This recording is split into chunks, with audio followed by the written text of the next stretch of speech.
Mr. Pai, you were talking about the satellite use of satellites to bridge the digital divide. Yeah. This is something that's really important for you in rural broadband.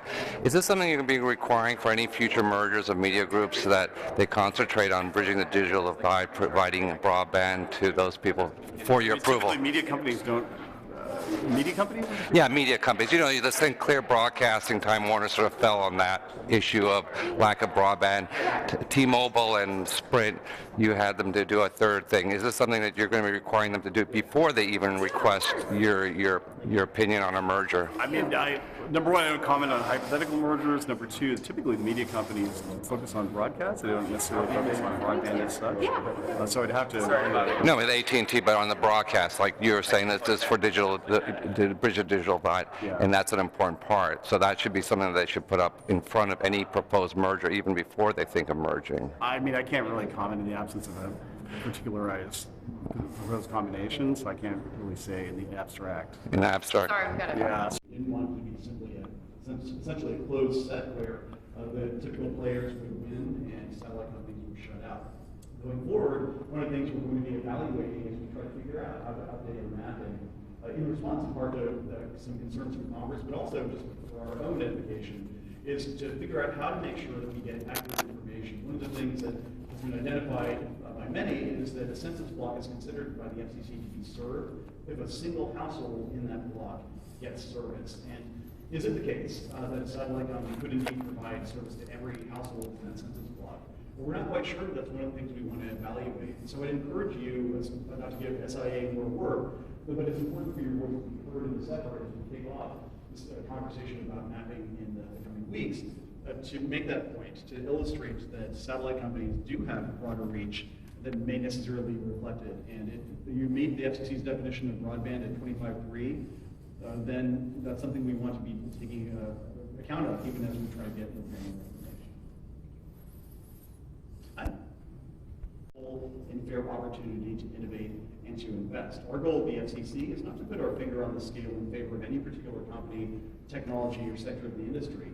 It's ultimately to realize the promise that the Chamber, I think, has done such a good job advocating for, which is give everyone a fair shot at competing in a market-based economy, and that's what we try to do to the best of our ability.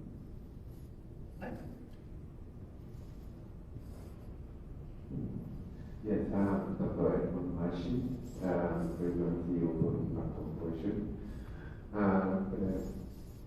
While SpaceX tried to launch internet from the space, the question was how FCC is still trying to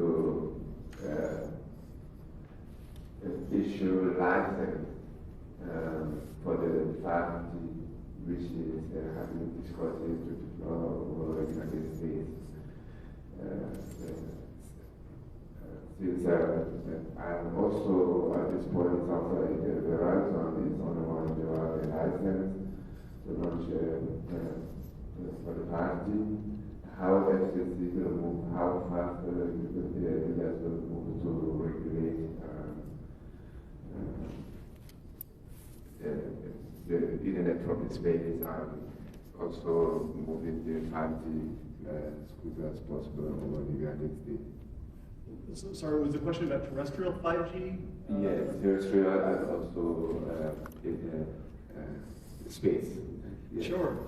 To us, actually, to me, speaking for myself, I do think that actually the two initiatives fit very well together. For example, with respect to 5G, one of the things we've noticed is that the network architecture for the future wireless networks will look very different from the historic 4G and predecessor architectures, with macro cell sites being replaced, for example, with hundreds, if not thousands, of small cells. And so there we've looked to tailor the regulatory burden to the nature of the deployment, making sure that these small cells, which are no bigger than the size of this podium, for example, don't have to jump through the same regulatory hoops as a 200-foot cell tower. And in the same way, we've sought to do the same things with small sats, with the new regulatory process that we've initiated here.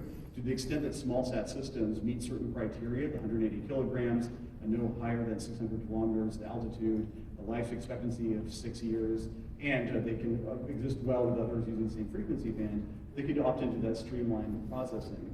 With respect to the spectrum issues, I think there too, we've made significant strides in making sure that everybody has at home, so to speak. The 5G spectrum that we're looking at, for instance, in both millimeter wave bands, in the mid bands, and even in the low bands, what we think is able to promote terrestrial innovation in 5G while still preserving the important role that satellite companies have. If you look at the initiatives the FCC has kicked off, for example, with 48 gigahertz or with many other bands of spectrum, early on, I made clear that we wanted to make sure that satellite had a chance to compete with anybody else, and thus far, at least, as far as I can tell, I don't think that either the engineering or the law or the economics would suggest that 5G is in any way incompatible with the satellite innovation that many of you